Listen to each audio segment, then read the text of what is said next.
Okay, thank you. And now it's my pleasure to give the floor to our president of Trendy English community, Elena Peresada. So Elena is a game designer, a community leader, and she has done and has been doing a lot in terms of developing educational games for ELT and any kind of interactive activity. So I'm giving the floor to Elena. So, and let's greet Elena smiles in the chat.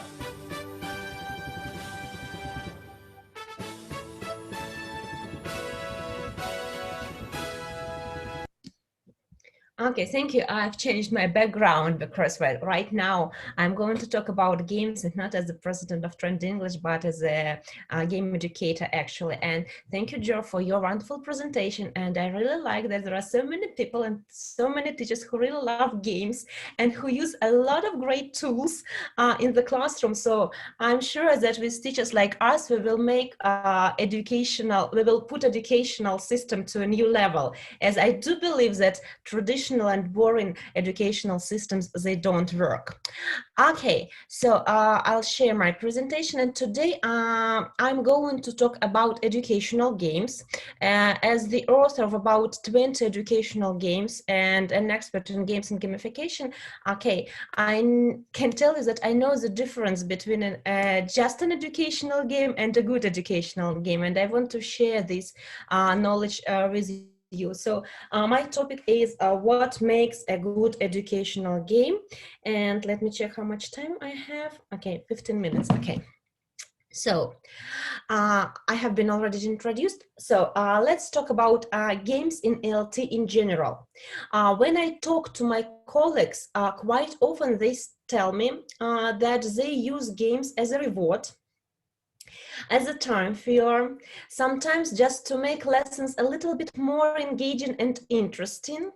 But do we really use games as a teaching tool? And is it equal to using videos, text, and audios in our classroom?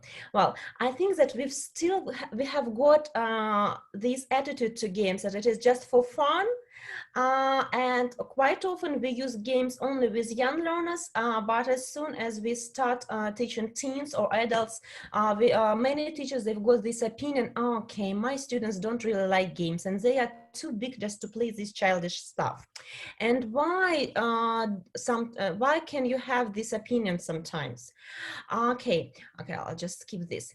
Let's have a look at these activities. So now Jo she has already demonstrated us some instruments which we can use online. So, and maybe you can recognize this is word wall. So do you use word wall in your teaching practice? Yeah. Okay, and let's have a look at these activities which word wall offers us. Are they really games? Okay, do you think that they are games? Well, I would disappoint you saying that these are not games, these are just interactive activities, and they just make our lessons a little bit brighter. You know, just like a website from the end of the 80s, maybe, when there are a lot of interesting things on the screen, but will it engage our students into the activity? Okay, let's have a look at this slide. Do you use snakes and ladders type of games with your students? Okay, let's have a look at this activity a little bit more carefully. So what do you have as a student, what do you have to do here? So you roll the dice and you move your counter and put your counter on the square. So when you roll the dice and you can't influence the result on the dice. If you are older than 6, you know that it is a random thing. So you can't put any magic spells on the dice. So this is a completely random thing and you can't control the dice. So then another thing, you put your counter on a square And then you have to make up a sentence or ask a question to do some kind of some kind of task. What is the difference between this task and exercise in your course book? Well, actually, it is just the same. This is just a test or an exercise, just a regular, a traditional exercise in your course book, which looks a little bit differently. You add dice, you add this game board, but it won't make it a game. And if you work with those who are older than 10 or 9, they can tell the difference between a game for sure. They started playing very good games online, computer games which were created by the best game designers in the world, and the games which cost millions of dollars to be produced. And we should keep it in mind that we don't compete with boring grammar books. We compete with World of Warcraft, with Minecraft, with Fortnite. We compete with very good games. And just let's think about it. Okay, let's put it this way. If you have your own children in your family, and if they are teenagers, do you play snakes and ladders with teenagers just for fun in the evening? When you get together with your friends in the evening for maybe for a glass of beer, do you play snakes and ladders with your friends? Probably not, as these games are not interesting for you. And why aren't they interesting? Okay. Okay, the same thing about like Kahoot and all these type of games. So they are, well, actually they are not real games. You either know the correct answer or you don't know. And if you don't know the correct answer, you will always lose. If you are a smart student, you win all the time. And there is no point for you in taking part in this game. Well, I mean, of course, if it is the only alternative to grammar exercises from a course book, of course, students will choose Kahoot or Snakes and Ladders. But if working online, if they have an opportunity to do Kahoot or to play Fortnite or Minecraft, so the choice is obvious, I think. Game educators, game designers call our educational games broccoli and chocolate. They say that we care too much about our teaching purpose, about our teaching goals, and we don't think about a game as a game. And well, actually, what makes any game interesting? A good game, this is a series of interesting choices. If as a player, I can make a choice, okay, should I go this way or that way? And I know that my choice will influence the outcome of the game, then I like the game and I want to play it again and again. And if we have a look at this type of game, so do I have any choices? Okay, no choices. Either I know the answer or I don't know. Snakes and ladders. No choices for me. So everything is decided by my dice and I can't control my dice. And again, when I come to the square, either I know the answer or I don't know the answer. So that is the thing, well, this point is really painful for me as both an English teacher and a game designer. I can see that in the classroom, most teachers use broccoli and chocolate instead of real games, and then they and their students, they get upset and they say, okay, no, so these games are not really interesting. Okay, I think that it is just a waste of time. And I want to show you an example of a good game. Okay, probably you know this game mechanic, which is called Go Fish, when you have to collect 4 cards with the same name of this card. So a good game, a player has got his own game goal, and this goal is not about making a correct sentence. It is something different. And the language is used just to help my student to achieve his or her gaming goal. So in this type of games, so student needs to collect 4 cards with the same name, and the winner is the person who can collect more sets than anybody else. And when I ask another player for a card, I ask a question. For example, in this particular game, my question would be, what does Bill look like? And I address somebody, I address some person. And if this person says, has got the card with the name Bill, he says, okay, his eyes are big, and gives me this card. And the game goes on like this. Every time I ask the question, what does Bill look like? What does Jill look like? What does you look like? And I don't get points for making correct sentences. So my game goal is just to collect these cards, but I repeat and repeat the same structure again and again, and I drill it. And by the end of the game, okay, I say this sentence maybe 100 times. And okay, I will remember this phrase forever. Let me show you some videos from my lessons. So this is the first video. It is, I recorded it when we worked with my students on this phrase. I tried just to make sure that they know how to use this phrase, what does he look like, but I did it in a traditional way. Вика, how look like Oscar? Стоп, почему how? Смотрим на доску. Стоп, нет. Вика, вот. Вика, what does look like Oscar? На доску внимательно смотри.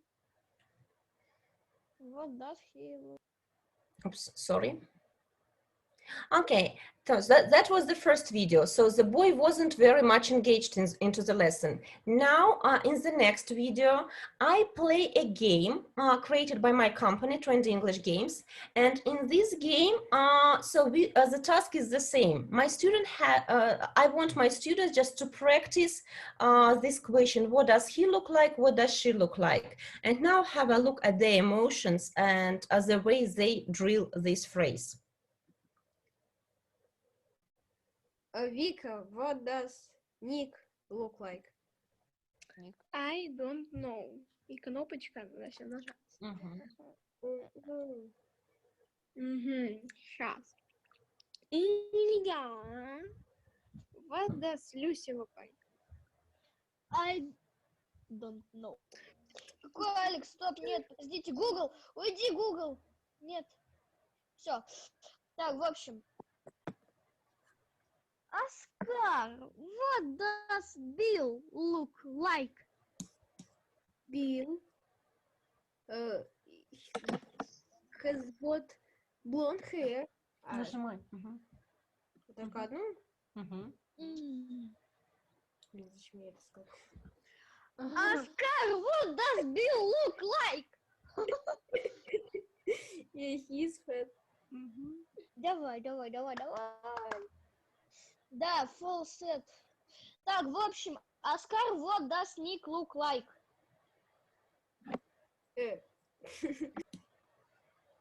Okay, I think you could feel this difference in the attitude and in their emotions. And actually, the same boy, he was so involved in the process. He didn't make any mistakes. And I didn't count, but I think he pronounced this phrase about like maybe 7 times, and it wasn't a difficult task for him. It wasn't a boring drill. That was a game, and his game goal was absolutely different. And I didn't award him with points for correct grammar structure. So his grammar goal was just to get the card which he wants. Okay, and actually we are going to have a kind of a game break in 2 minutes, and if there are any volunteers, we can play this game so that I could demonstrate you how just to play good really good educational games look like. So that's it from my talk. Okay, and so if you've got any questions, I've got like 2 minutes to answer these questions, and then we'll be ready to play. Thank you very much, Elena. Okay, so dear colleagues, let's give a round of applause to Elena. Cameras on. Applause. Thank you very much, Elena. Thank you. Thank you very much. Okay. Any questions to Elena? You can have your mic on and ask a question. I think one of the, I guess one of the difficulties with games that have a level that aren't obvious or have a level of complexity is making the instructions clear. Do you use L1 to set up the games so that students know what the procedure is? Because that would seem to be logical to me. Yeah, thank you for the question. Yes, you're absolutely right. When I work with A1 and A2 level of students, I would use L1 just to explain the rules. It will make it much faster, okay? Yeah. But if my students are like A2 plus maybe or higher, what I would give them the rules, and then we will play like a demonstration round. Mm-hmm. And usually when you play this first round, you understand how to play the game, mm-hmm. and everything is clear. Mm-hmm. And from my experience, I should tell you that when you work with teenagers, they can get the idea of the game much faster than adults. Yeah. When I play with teachers, it is much more difficult for me just to explain the rules of the game. Yeah. So yeah, no, absolutely. Yeah. And just maybe I think that just teenagers, they play more often than we do. They've got more free time and they play all the time, and they've got more game practice, and that is the reason why they don't really like our educational games. Mm-hmm. They know what a good game is, and of course they want to play interesting games, and they don't want to play broccoli and chocolate. Yeah, thank you. Yeah, okay, absolutely agree. Okay, thank you, Elena. I suppose it's the right time to start a game session. Mm-hmm. So actually now we have got a chance to play a game, and well, actually at the beginning I was in two minds. I have prepared like two different scenarios. We can play one of the games online. I mean the game which I showed you in my talk. We can play this game, or we can play just a speaking game without any preparation. Which one do you want to do? Okay, let's say if we play that what does he look like game online, so you put 1 in the chart. If you want to play another speaking game without any special which doesn't require any preparation, just put 2 in the chart and we will see. Okay, 2. Okay, yeah. Okay, and that is also a very important point if you want to play a game. Well, all the games, they should be voluntary, so you can't make a person play the game. So it's just okay. It's always our students' choice. Okay, then I'll get back to my presentation. So we are going to play a game which is called a spy. And I really love this game, and I use it a lot, both at practice stage of my lessons and sometimes at production stage. It depends on the language which I use in this game. Okay, the mechanics is very similar to mafia-like type of games. So just all of you, of course, just to demonstrate this game, just for the first round, I will ask just a few volunteers to join me, and then I will put you into breakout rooms so that you could play this game with your colleagues in smaller groups. But for the first round, I will need some volunteers. Okay, so in this game, everybody, when I play this game online, I send each person a word in private messages. For example, I can put the word Moscow.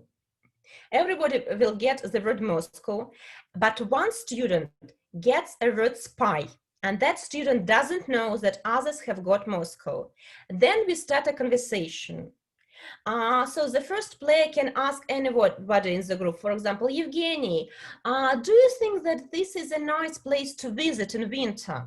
And if Evgeny knows that this is Moscow, he gives an answer. He can say, okay, yes, but well, it is -20, well, sometimes, even -30. Or if he doesn't want to sound too obvious, he might say, yeah, that's not a bad idea to visit the place. So those people who don't, who know what the word is, their idea is not to reveal this, their point is not to reveal this word to a spy. And the spy, he needs to keep the talk rolling, so to keep the conversation without revealing the idea that he is a spy. Okay, so these are the rules, but I think that the first demonstration round will make it more clear, will make it clearer for you. Who will play? Okay, Neil is playing, Andrea and Joe. Okay, maybe at least one more person. Okay, Lidiko, okay, and your mic is off, we can't hear you. Would you mind turning your mic on? Okay, yes, it's Ildiko. Okay. Hello. So I'll send a message to you in private messages.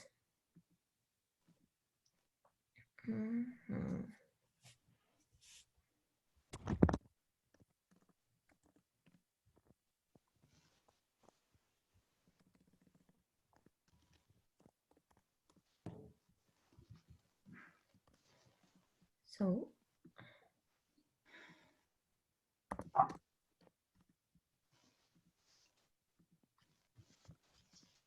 and Andrea. Okay, 4 of you received your words. So I'm not going. Okay, we are not going to practice any particular grammar structure. Okay, let's make it like fluency talk. So you can ask any questions. The only thing which I should tell right now, this is the place. So we are playing, so this is the place. We are not going to talk about food or people. This is the place. So the word is some kind of place. It will be a little bit easier for the spy. And we will go in this order. Joe, Adrian, Neil, and Lidiko, yeah? Okay. Joe, you are the first one. You can ask a question. You can ask anyone. About the word they have. You all have the word you've got. You've got the same word, all of you.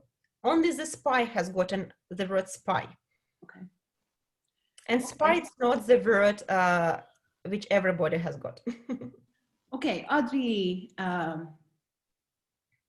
Yeah, I don't want to make it so obvious or easy.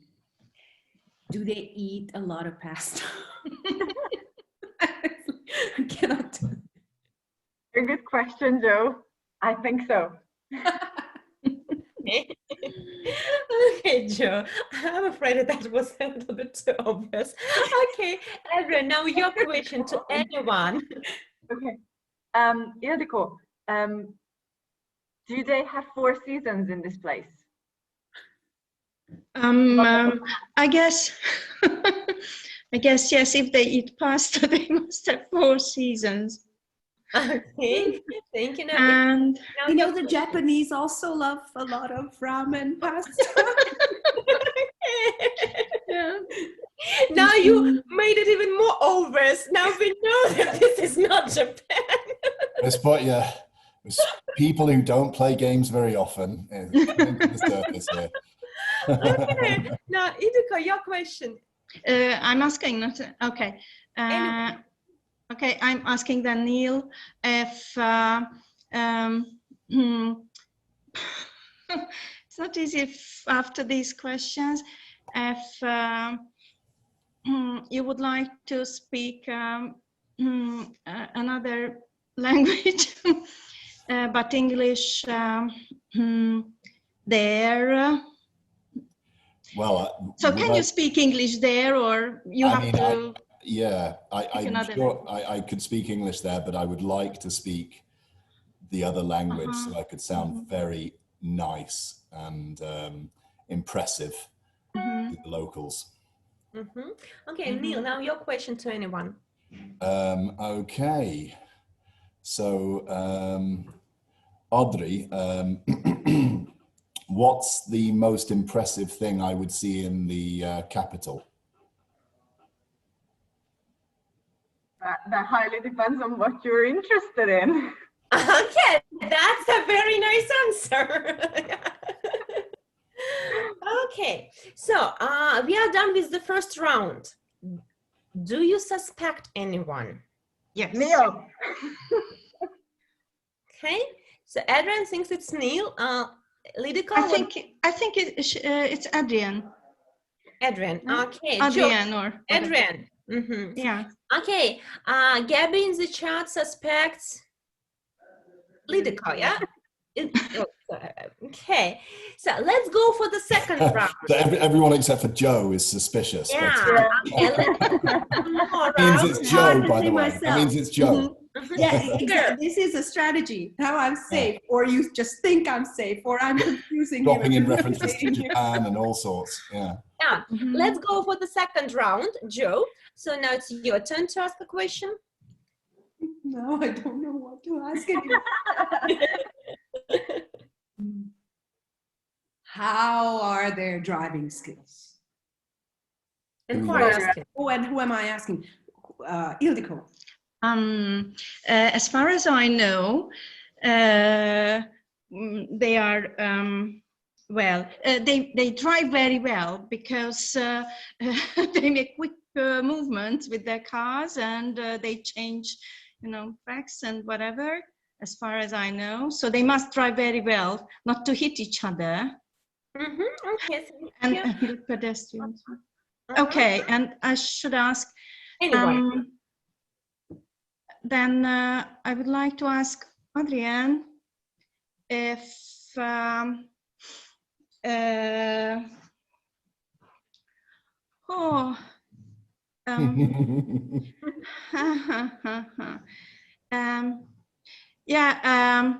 do you know what the shape of this place is like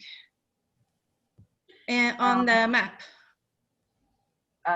Last time I checked, it resembles a boot. Oh, Okay.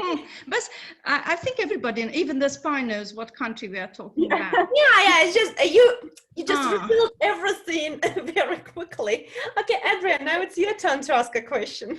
Okay, Neil. So I'm asking questions about the word on the card, right? So technically, I could ask Neil, what's the word on your card? A country. Oh, no, I don't think that it Yeah, is it was. fair. Yeah, No. yeah, sure. Oh, sorry, you're not supposed to ask that, but it was a country. Yeah. Right. Okay. So you can't ask that. That's not allowed, right? No. Okay.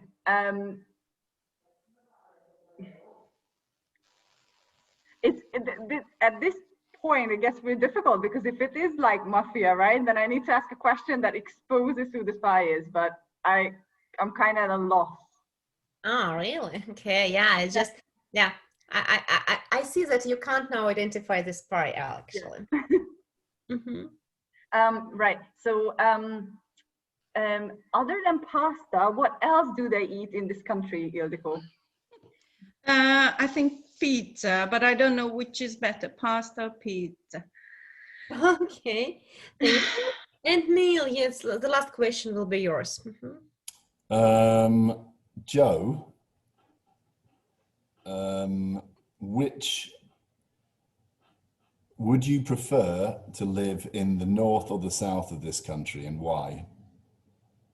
North. Because Right. they have mountains.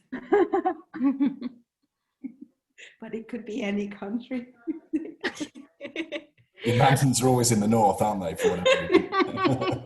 Okay, so who is the spy in our game?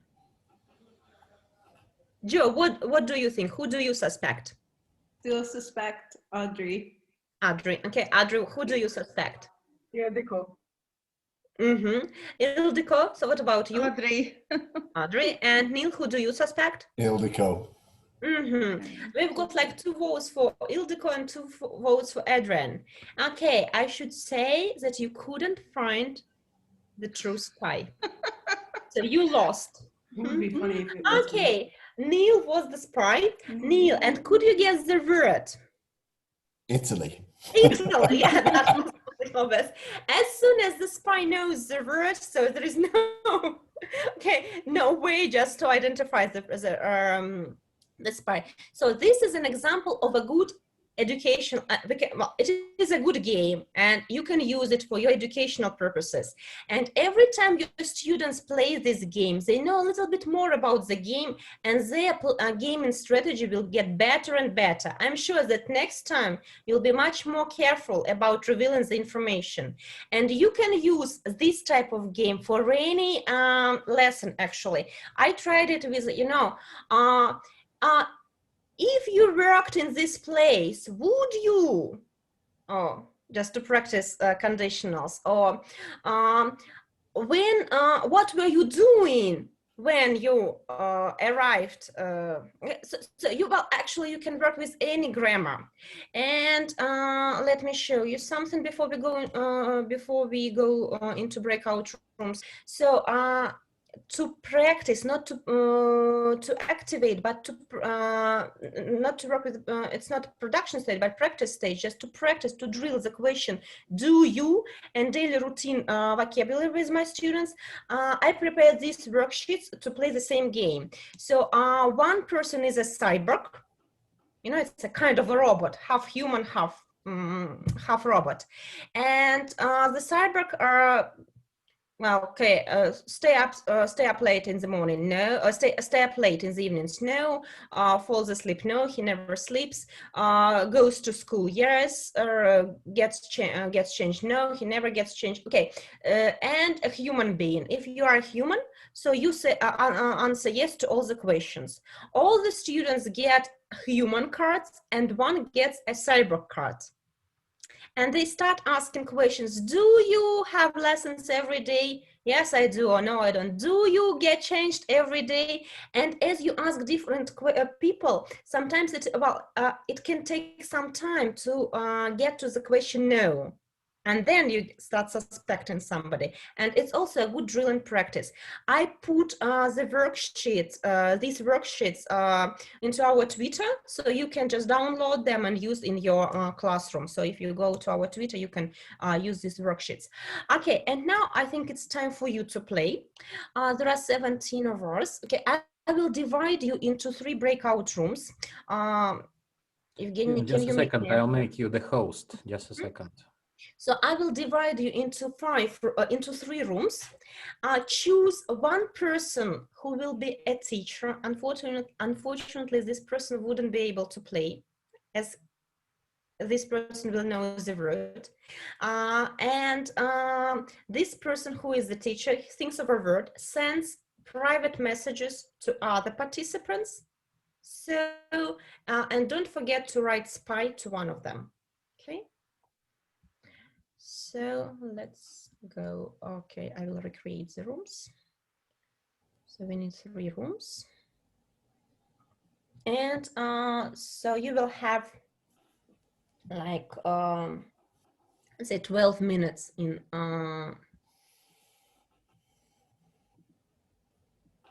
you will have 12 minutes to play the game. Okay.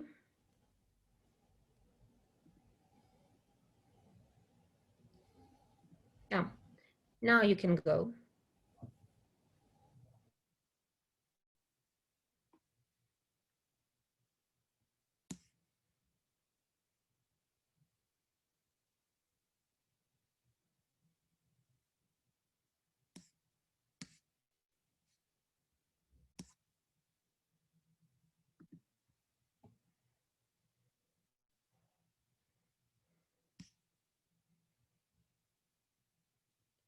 Okay, I'm very sorry if somebody didn't have a chance. Oh, so why I can't hear?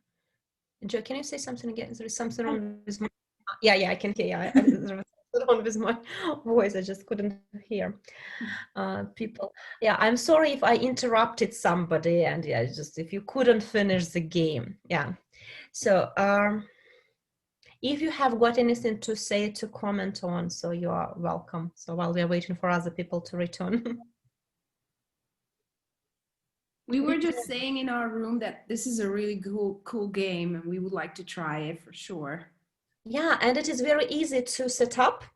And you can use it for different languages to practice different things. You can practice there is a present simple question, have you ever questions, have you ever done something, okay? It's just anything. Okay, is everybody back? Yeah. Okay, that's good. Do you want just to add to comment, so just to say anything? Can I just ask, like, what's the lowest level or the youngest age group that you've ever played this game with? Okay, I see. This is a game where you have to work out your strategy. Students younger than 9 can't do it.